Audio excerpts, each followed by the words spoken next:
શક્તિ, ભક્તિ અને આસ્થાનો ત્રિવેણી સંગમ એવા મા અંબાના મંદિરમાં ચૈત્રી નવરાત્રિના તૃતીય દિવસે ભક્તોની ભારે ભીડ જામી છે।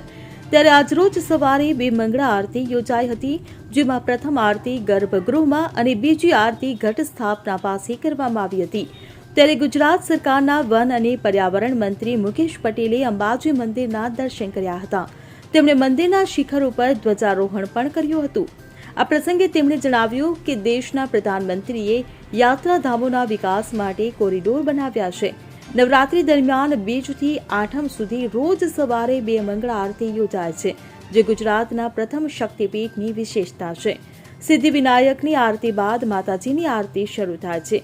મંદિરને રંગબેરંગી લાઇટોથી શણગારવામાં આવ્યું છે અને મોટી સંખ્યામાં ભક્તો આરતીમાં જોડાયા હતા। દર્શન માટે લાંબી કતારો જોવા મળી હતી। તો વિશ્વભરમાં વિખ્યાત એવા આ મંદિરમાં દેશ વિદેશથી ભક્તો મા અંબાના દર્શન અને આશીર્વાદ લેવા આવી રહ્યા છે। ચૈત્રી નવરાત્રીના પાવન પર્વ દરમિયાન ભક્તોની આસ્થા અને શ્રદ્ધામાં વધારો જોવા મળી રહ્યો છે। નવરાત્રીના ત્રીજા દિવસે મા જગદંબાના દર્શન કરવાનો એક પાવન મોકો મળ્યો છે।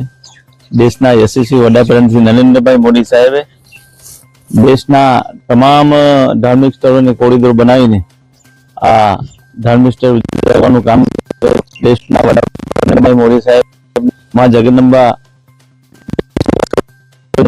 સેવા કરવાની ખૂબ શક્તિ આપે એવી માતાને પ્રાર્થના સાથે આજે ત્રીજા નોરતે મહા જગદંબા કરીએ છીએ। Bureau report CN24 news. હવે જુઓ દેશ દુનિયાની તમામ ખબરો તમારી આંગળીના ટેરવે।